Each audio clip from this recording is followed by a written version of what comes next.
Les invitamos a acompañarnos en el foro de conmemoración de los 30 años de la Ley Indígena, Memorias, Participación y Reconocimiento de los Derechos de los Pueblos Indígenas, el cual va a ser dirigido y moderado por doña Isabel Cañet. Doña Isabel Cañet, le cedo el micrófono.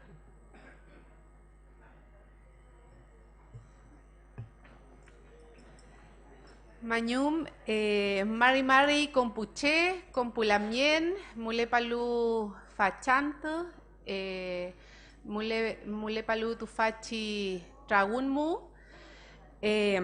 Isabel Cañet Cañulen Pingenta Inche, Kuzauken Conadimu. Bueno, tras el reconocimiento del pueblo Selknam como el 11º pueblo indígena, incluido la ley indígena, les invitamos a acompañarnos en el foro denominado Conmemoración de los 30 años de la ley indígena, Memorias, Participación y Reconocimiento de los Derechos de los Pueblos Indígenas. Este foro tiene por objeto generar un espacio de reflexión en torno a los 30 años de la ley indígena y creación de la CONADI, desde diversas miradas, enfocándonos principalmente en cómo esta historia nos puede impulsar para mejorar la situación de los pueblos indígenas en Chile. Nos acompañarán, y a continuación invito también a pasar, ¿cierto?, al escenario. En primer lugar, dar las excusas del senador Francisco Huenchumilla Jaramillo, que él no pudo asistir a este evento, ¿cierto?, a este foro, por compromisos de último minuto en el Congreso, ¿ya? Damos las excusas respectivas. Invito a pasar a la lamien Ana María Yao Yao, dirigente social y consejera ante CONADI. La lamien es integrante y huerquén de la histórica agrupación ADMAPU, una de las organizaciones indígenas firmantes del Acuerdo de Nueva Imperial en 1989, cuando los partidos por la democracia se comprometieron al reconocimiento constitucional de los pueblos originarios. Lamien Ana, Faupule Lamien, compañe.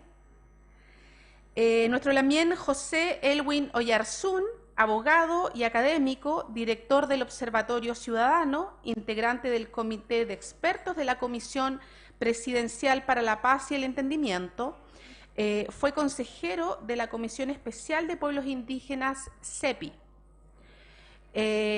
A mi lamien Antonio Mamani, dirigente social en defensa de las aguas aymaras, fue consejero de la CEPI y el primer subdirector nacional de la CONADI Norte. Fue secretario ejecutivo de la Asociación de Municipalidades de Tarapacá, Arica y Parinacota y fue concejal de la Comuna Multicultural de Alto Hospicio y consejero CONADI. Actualmente es presidente del Comité Transfronterizo Hito 41, Cancosa, Chile, Yica, Bolivia. Adelante, Lamien Antonio. Y se incorporará nuestro director nacional de CONADI una vez terminado el punto de prensa.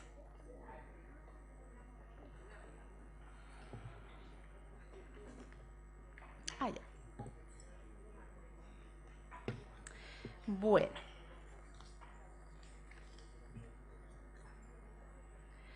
Vamos a comenzar y vamos a partir. ¿Tienen sus micrófonos ahí, mis Lamien? Vamos a partir con nuestra Lamien Ana, quien nos entregará, ¿cierto?, una mirada histórica a los 30 años de la ley desde la perspectiva, ¿cierto?, de las dirigencias y la perspectiva de las mujeres, en particular de la mujer mapuche.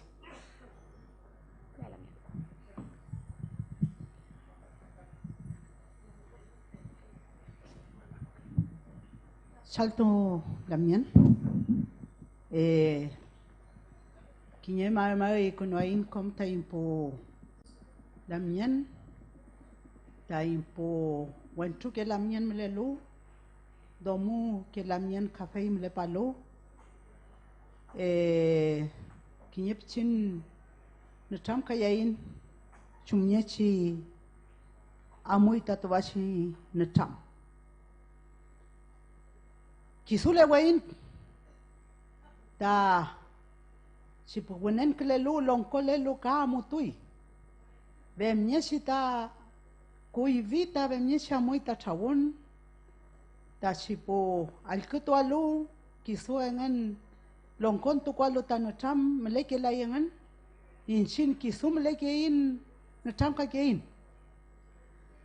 La verdad es que es un poco triste cuando empezamos a hablar en estos tipos de foros, cuando las autoridades se retiran y también se retira una gran cantidad del público. Y al final terminamos casi conversando lo mismo que ya hemos estado conversando por años. Entonces, quiero hacer entiendo que hay un punto de prensa, entiendo también la agenda de las autoridades, pero para el Día de la Mujer Indígena pasó exactamente lo mismo. Hay que señalarlo. No podemos también no decir alguna crítica constructiva y alguna autocrítica que nosotros podamos dar. Es un momento... No me gusta mucho pronunciar la palabra histórica, ni tampoco me gusta pronunciar mucho los líderes históricos.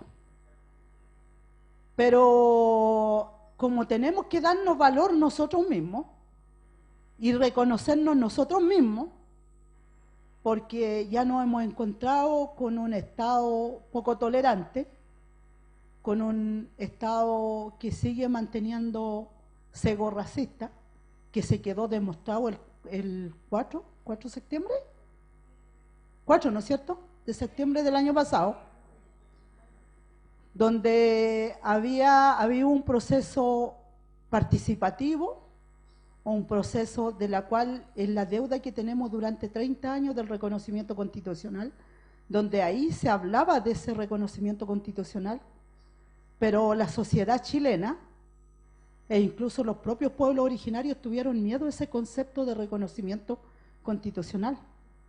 Digo esto porque muchos de nuestros hermanos, tanto mapuche y no mapuche, yo creo que cuando fueron a la urna fueron a votar por el rechazo. Y hoy día hemos quedado debajo de esta alfombra o debajo de estos sillones, por no decir, y por eso hoy día también tenemos que hacer un esfuerzo tremendo, como decía nuestro exdirector Mauricio Huenchulapa acá, para que nos puedan volver a escuchar y podamos volver a lograr lo que falta. Quiero partir como con ese preámbulo. Quiero saludar a mis lamienes dirigentes.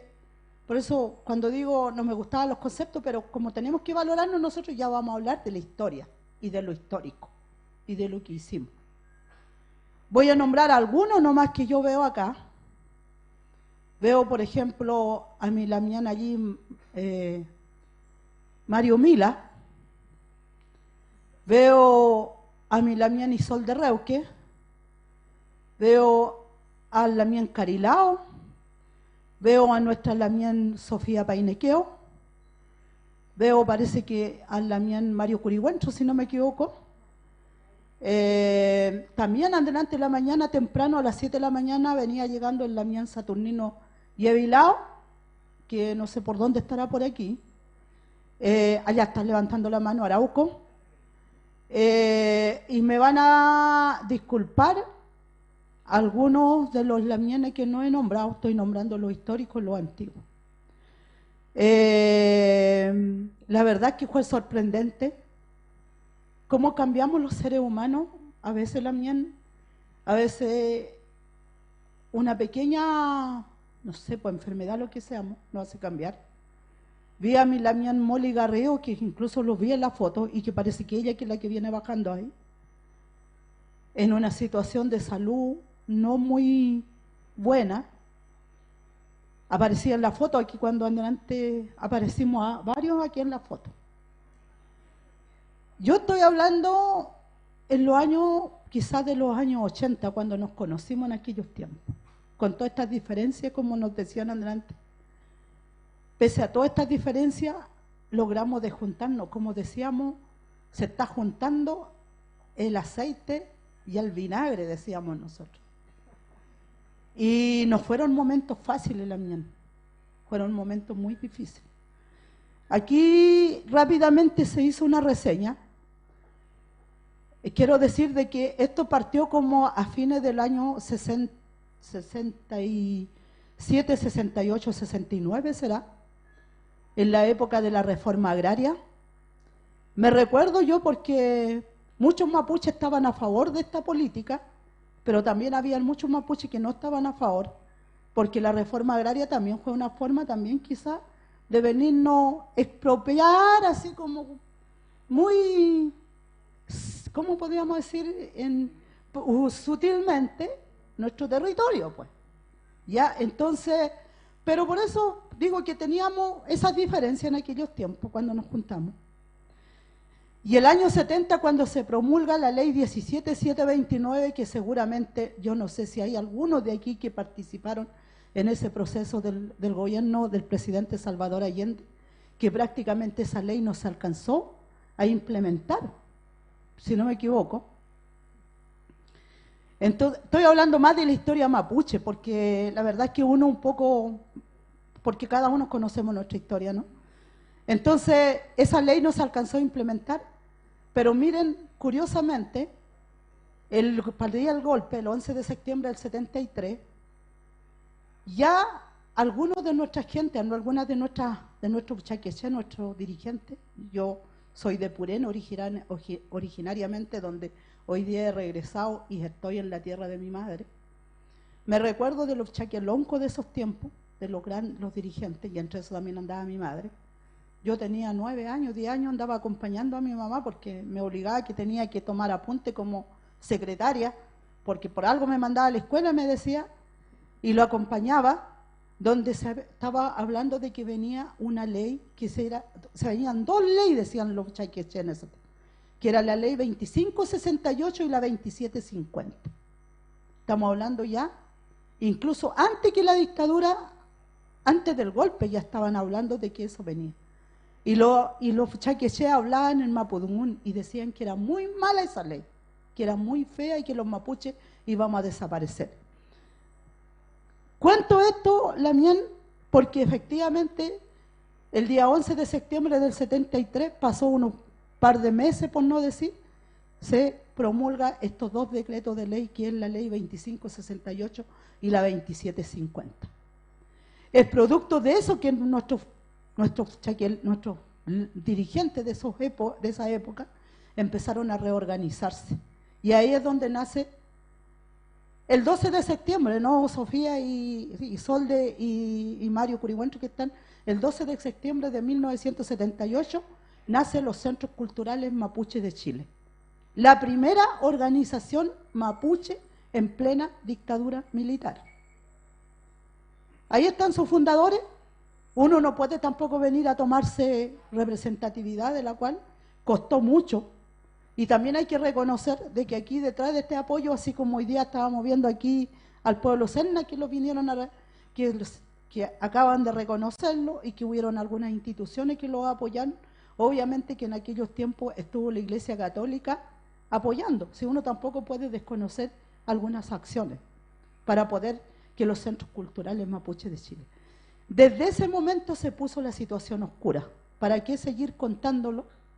Desde que el 83, yo creo que en periodo de los 80, como están los dirigentes aquí presentes, ya empezó a decirse que no se iba a aceptar el nombre de Centros Culturales Mapuches de Chile, porque ya era complejo para la dictadura cómo reconocer una organización mapuche y los nombres más encima Centros Culturales Mapuches de Chile, o sea, no podía, era inaceptable. Y de ahí empezaron todos los problemillas que hubieron. Bueno, yo para qué decirle, desde ahí vuelve a traer a reorganizarse, por no decir, al MAPO, pero, o sea, ya esos los centros culturales, y que pasa a llamarse Asociación Gremial de Pequeños Agricultores y Artesanos ADMAPO. Eso también hizo estas diversidades de opiniones que tenemos, las diferencias que tenemos. Muchos siguieron esta iniciativa y otros se quedaron en el camino, y otros vieron otras formas de organización también, porque aquí somos, en este momento somos libres.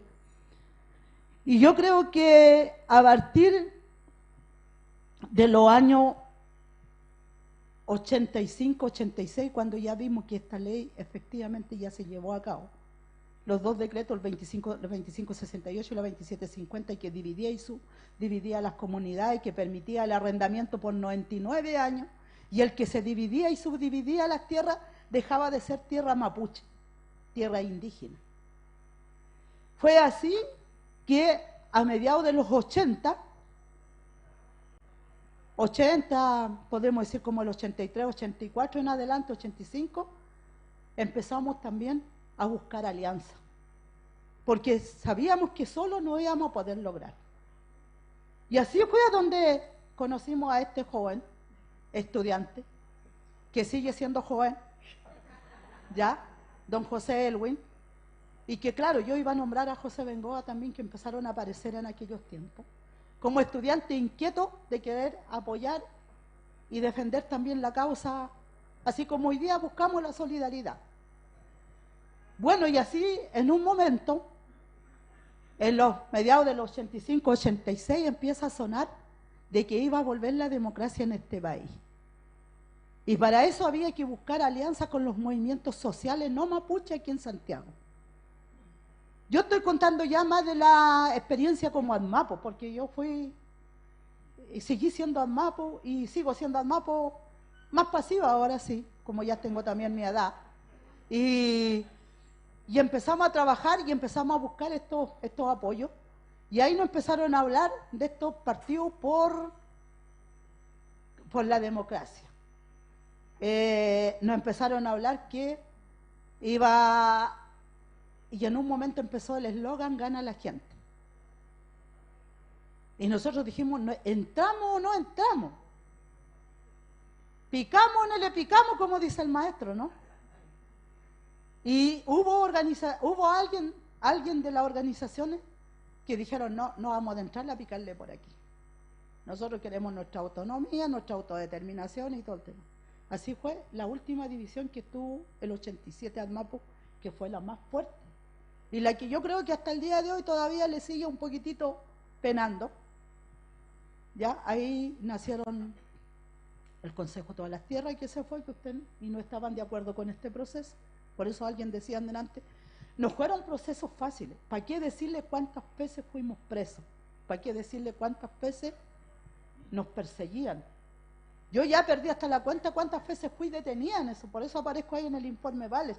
No es que yo haya aparecido porque la Ana ya quiso decir y pónganme, ¿ya? Muchas veces, y curiosamente siempre nos tomaban presos con nuestra Lamián Lucy Traipe, no creo que esté hoy día aquí, pero lo vi que estaba en Imperial, parece el otro día, la Lamián. Curiosamente éramos las dos que siempre nos tomaban presos, no sé por qué, pero nos tenían como malas, nos tenían como así sangre en los ojos, ¿ya? Y bueno, yo creo que el 86, 87 empezamos ya, se empezó a hablar que don Patricio Elwin iba a ser el candidato. Y como nosotros trabajábamos con el joven aquí al lado, y por ahí había cierta vinculación familiar, ve que también eso sirve a veces, y por ahí no se nos hizo tan fácil, ¿ah? Esa foto que aparecieron ahí ustedes, en donde Simón me manda a decir que es una foto muy buena, esa foto tiene una historia.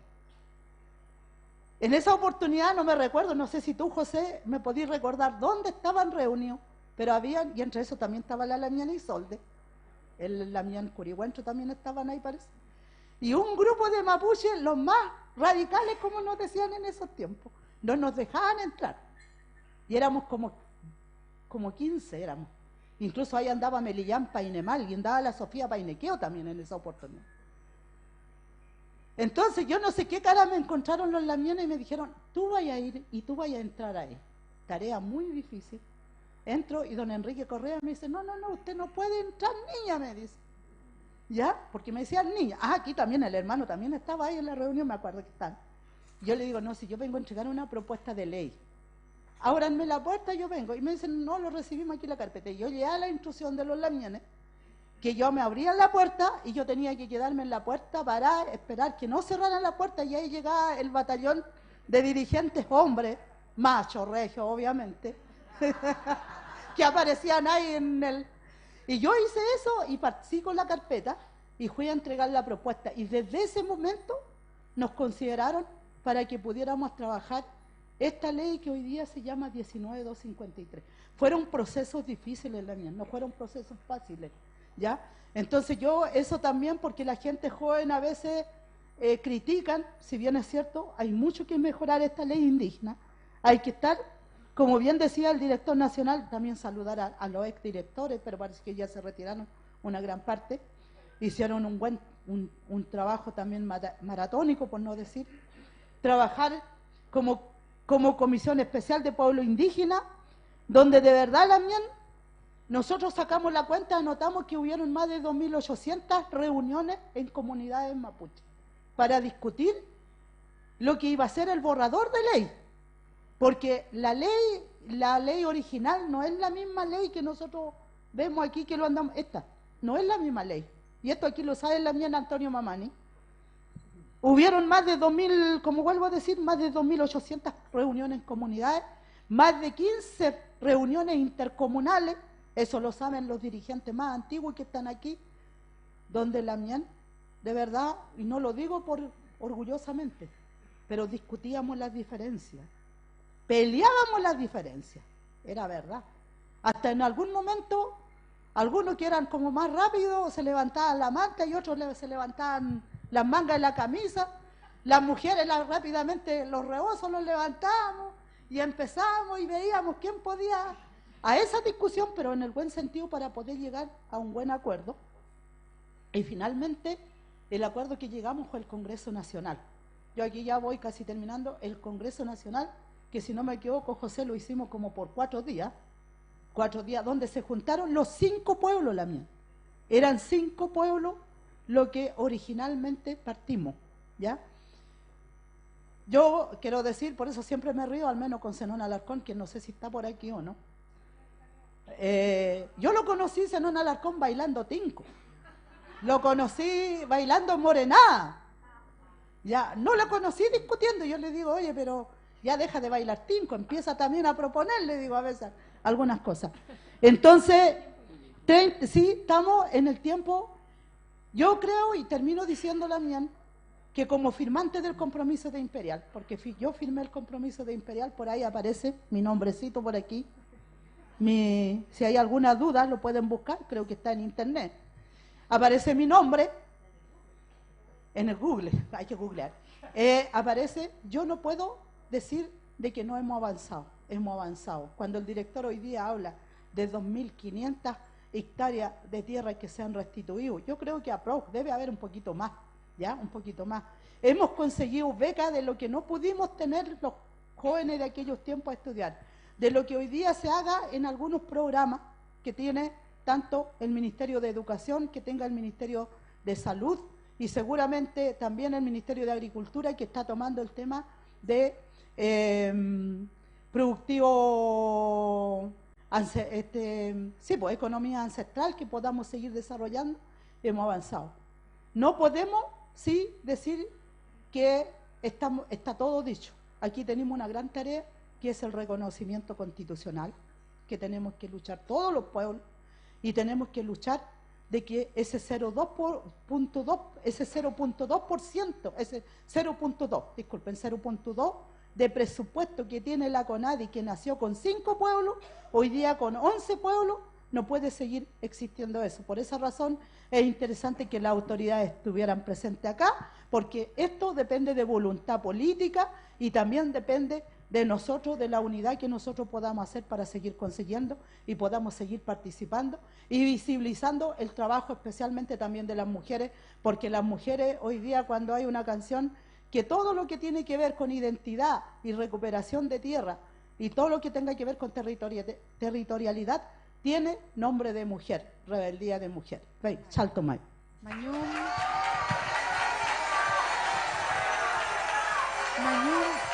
Lamien Ana, precisamente lo decía, hoy día es la última actividad, ¿cierto?, del día en conmemoración de los 30 años.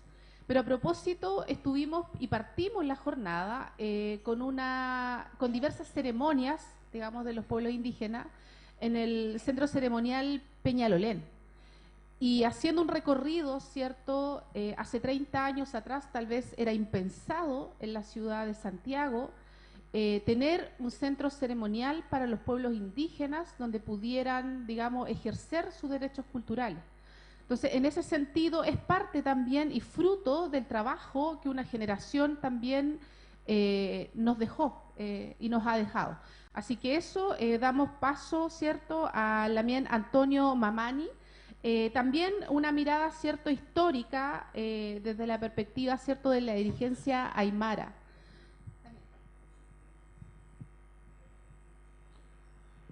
Buenas tardes a todos.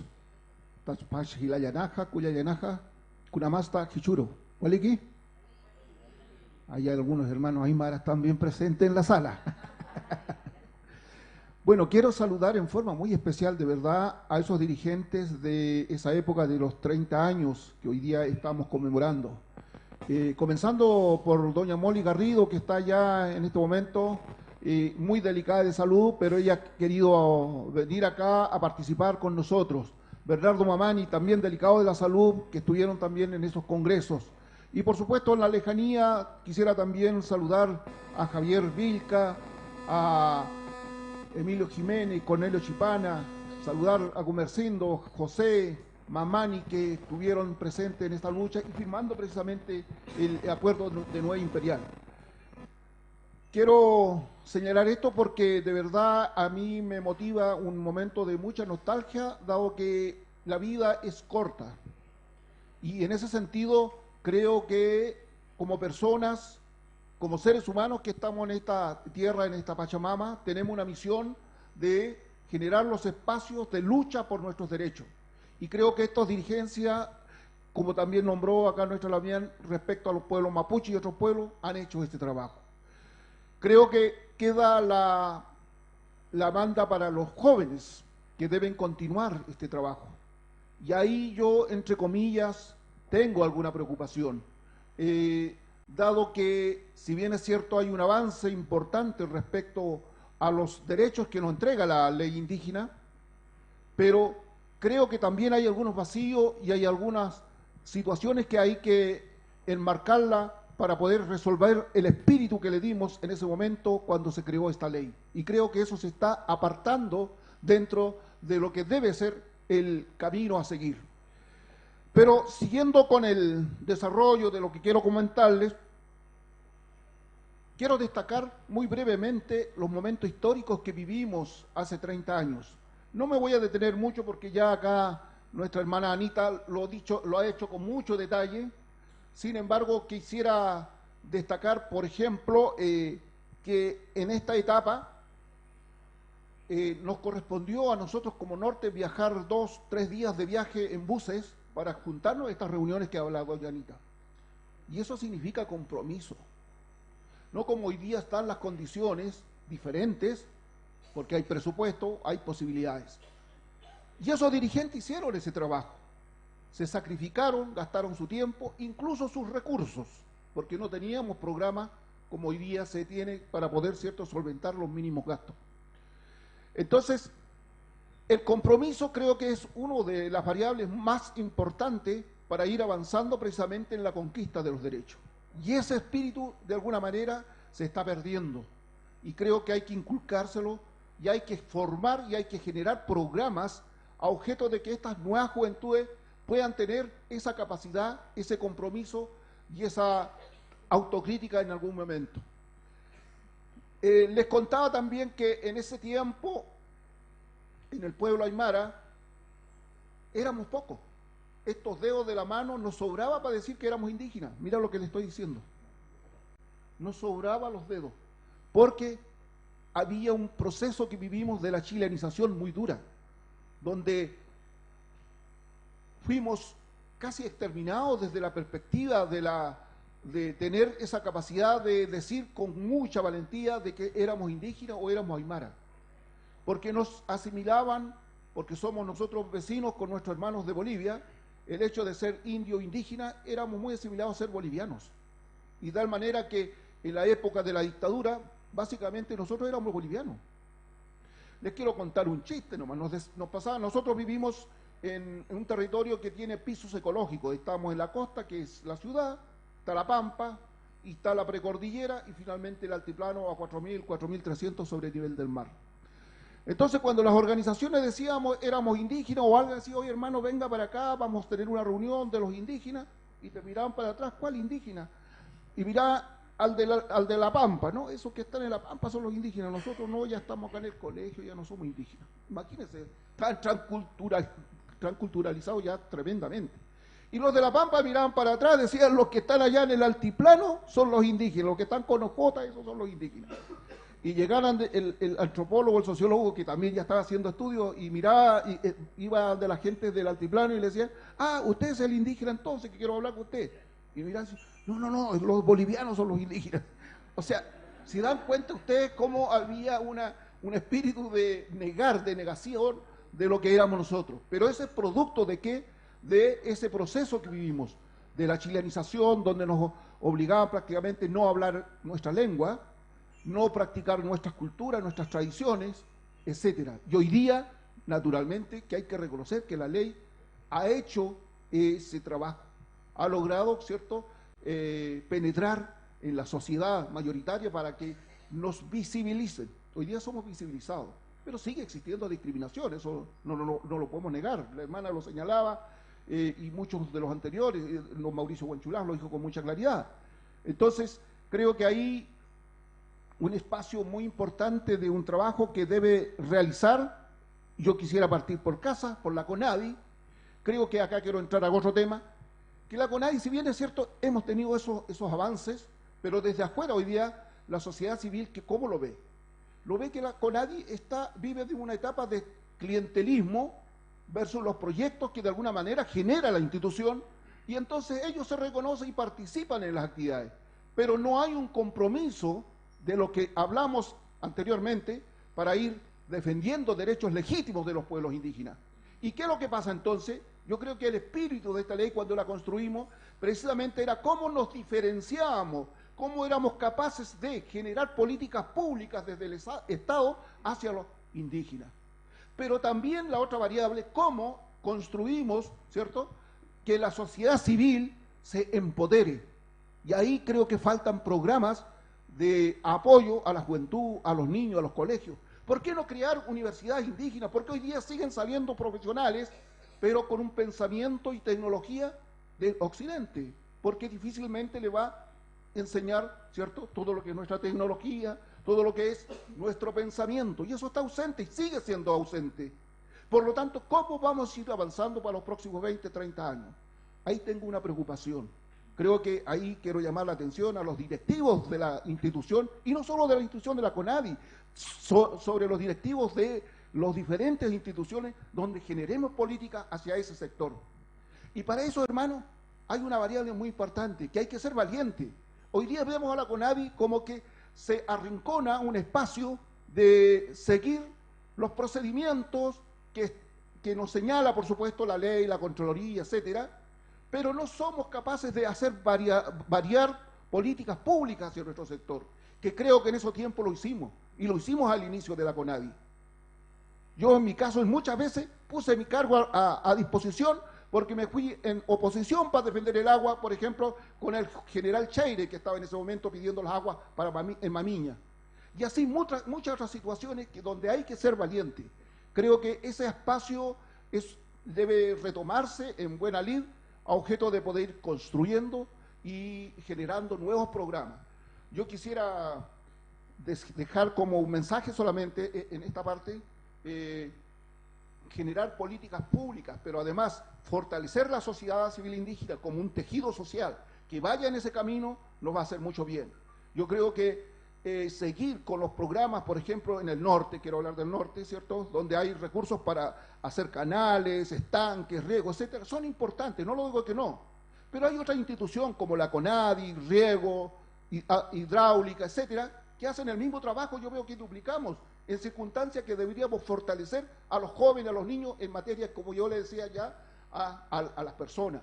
Creo que el concepto del summa camaña, el buen vivir, como lo dicen muchos, incluso hasta como eslogan hoy día, pasa precisamente cómo fortalecemos la mirada de la filosofía indígena, cómo somos capaces de decir que somos un aporte para la sociedad. Y ahí están nuestros abuelos, están todavía vigente, que se va a perder. El summa camaña no es más otro que es ponerle mucho más concepto al aspecto valórico, que hoy día se está perdiendo. El amasúa, el amayuya, el amajeya, no mientas, no ser flojo, no ser mentiroso, conceptos básicos que deberíamos nosotros ir realizando en toda la enseñanza en estas etapas que les señalo. Y eso lo vemos de ausente. Termino esta parte señalando entonces, vemos programas con clientelismo y sin ese compromiso, que creo que es bueno, pero tenemos que introducirle algo más. Eso es el desafío que planteo.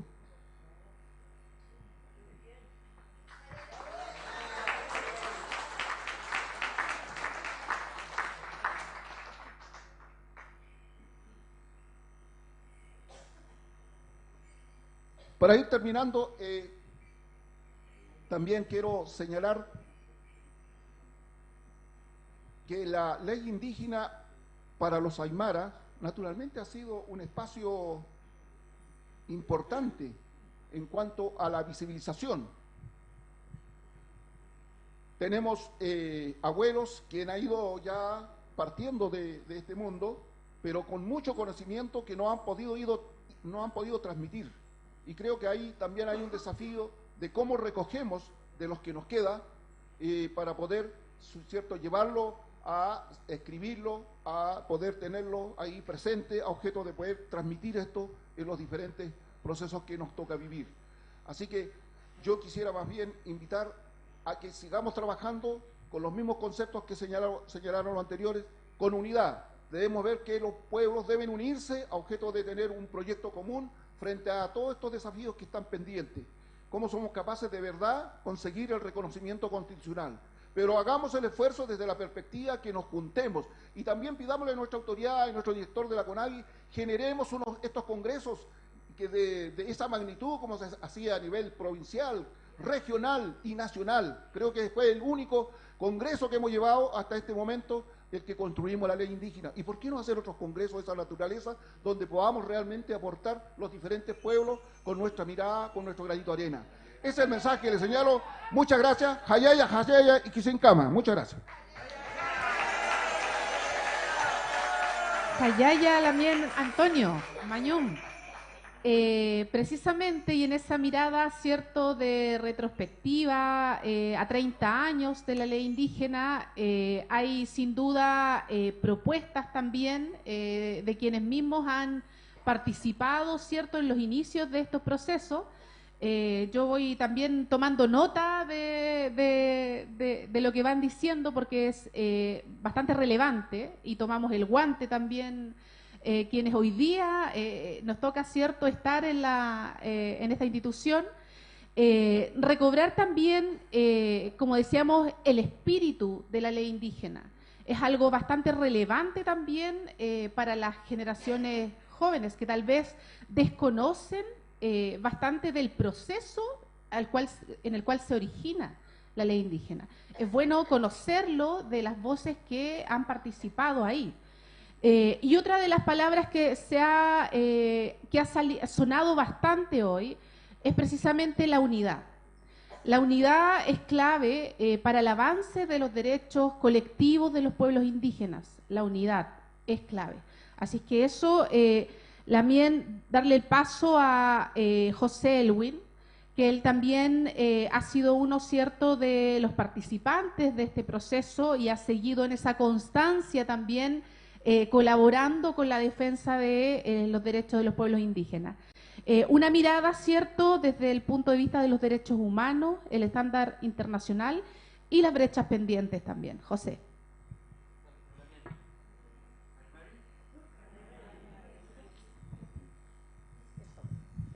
Arimari Compuchet, Kamisaraki y Yorana Corúa, muy emocionado de estar acá, de ver personas que no veía hace mucho tiempo y que fueron los actores y actrices de este proceso.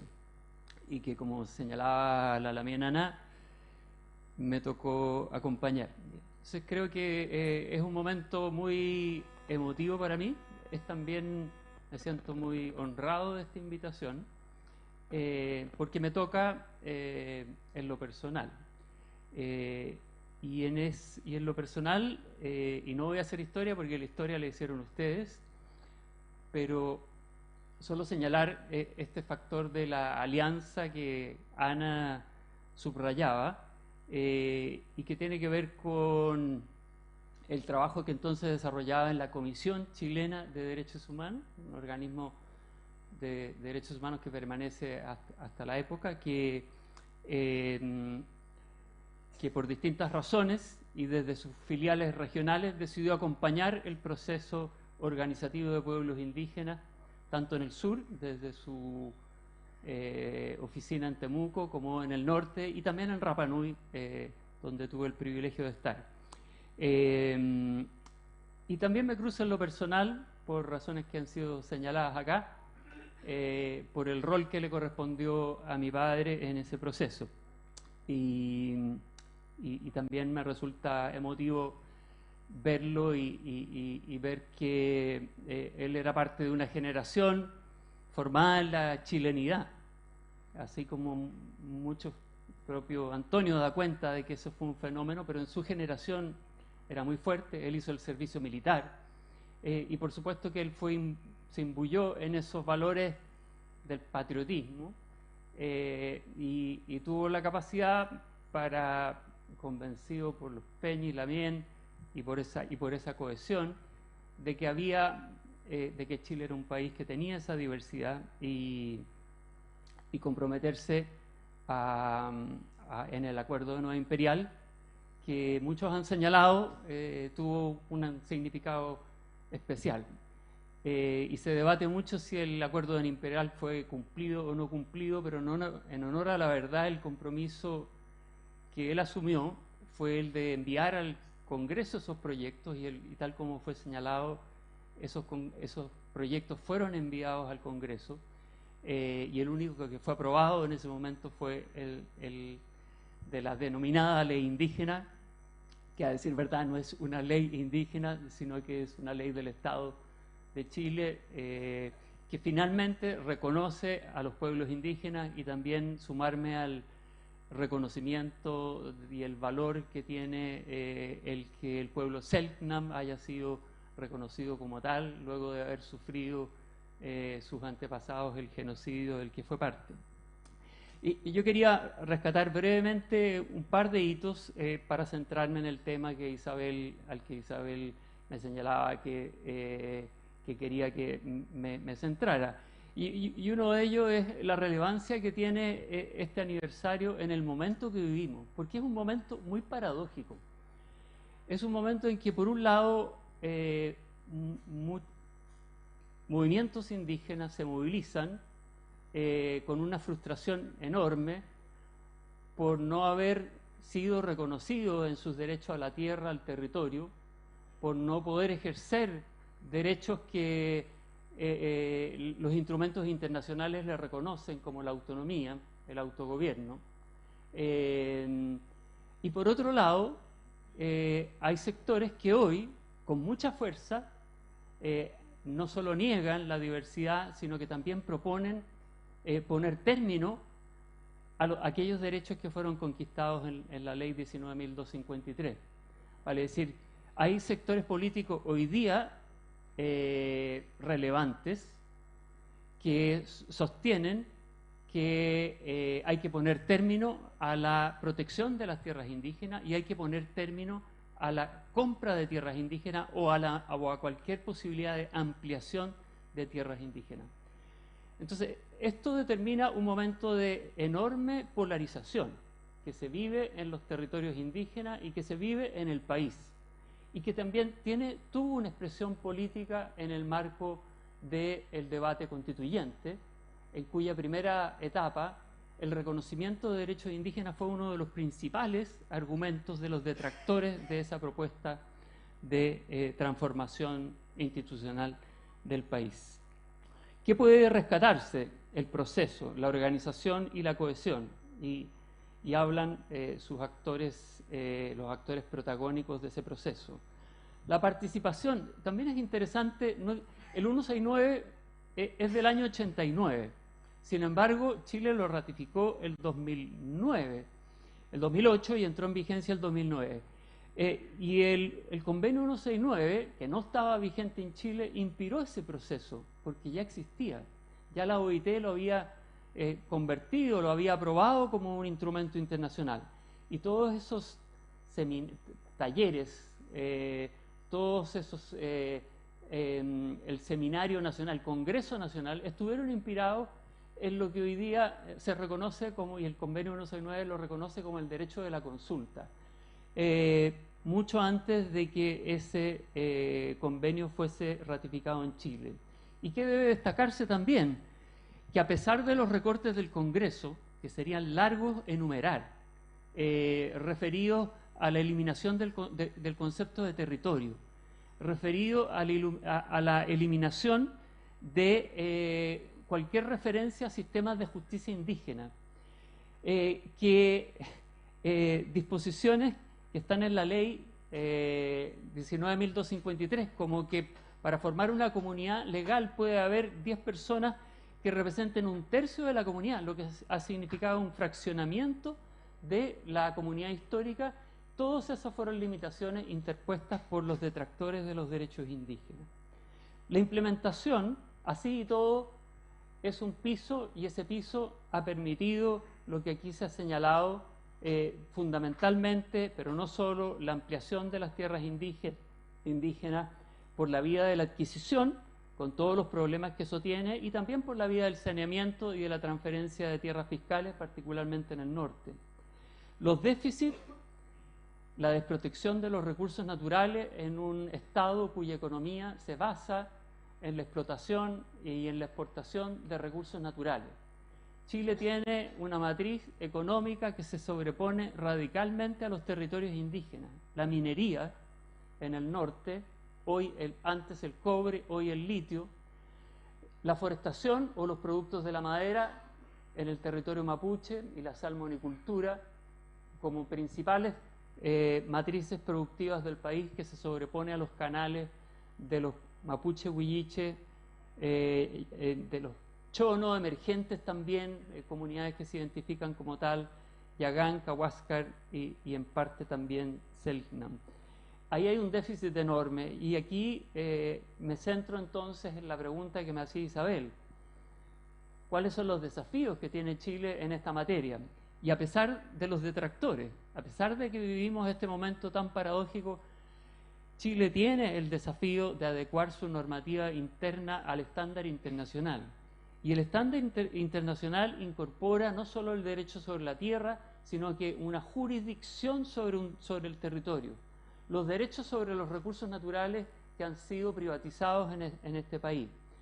Y de una manera también fundamental, los derechos políticos. La consulta, que si bien ha sido normada, como señalaba el director de CONADI, ha sido jibarizada, porque está normada de una manera que impide realmente el ejercicio de la consulta, particularmente en el marco de proyectos de inversión susceptibles de afectar directamente a pueblos indígenas.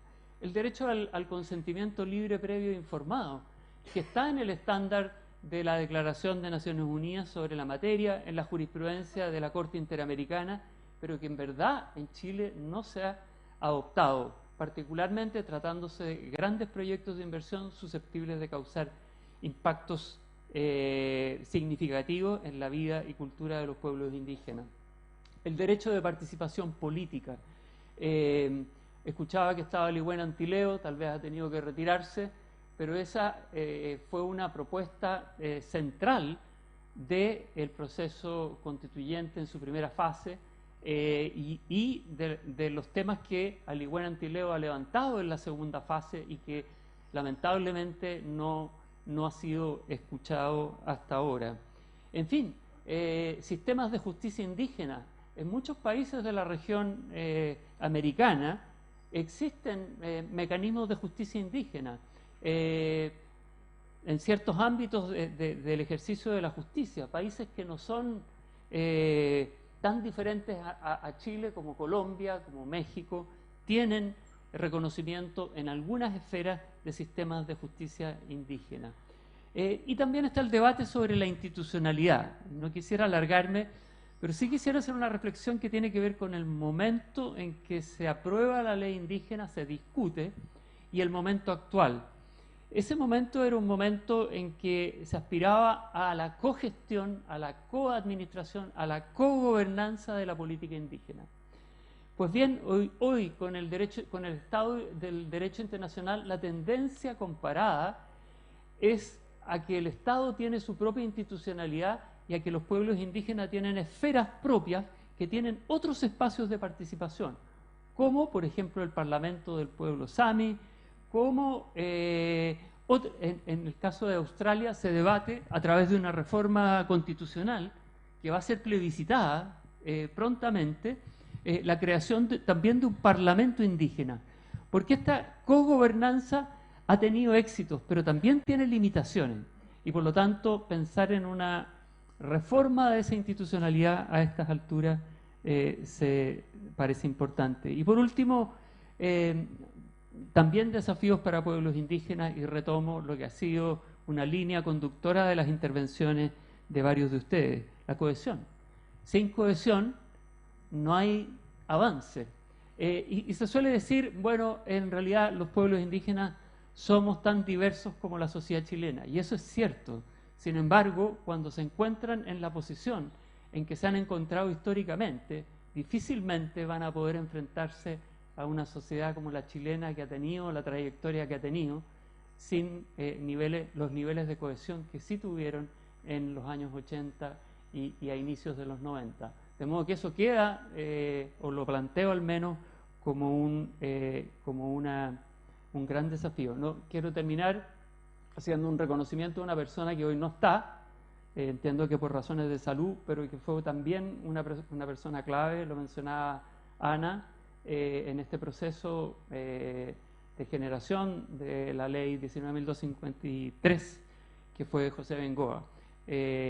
Y creo que él jugó un rol enormemente relevante en ello y merece un reconocimiento. Gracias, Charles.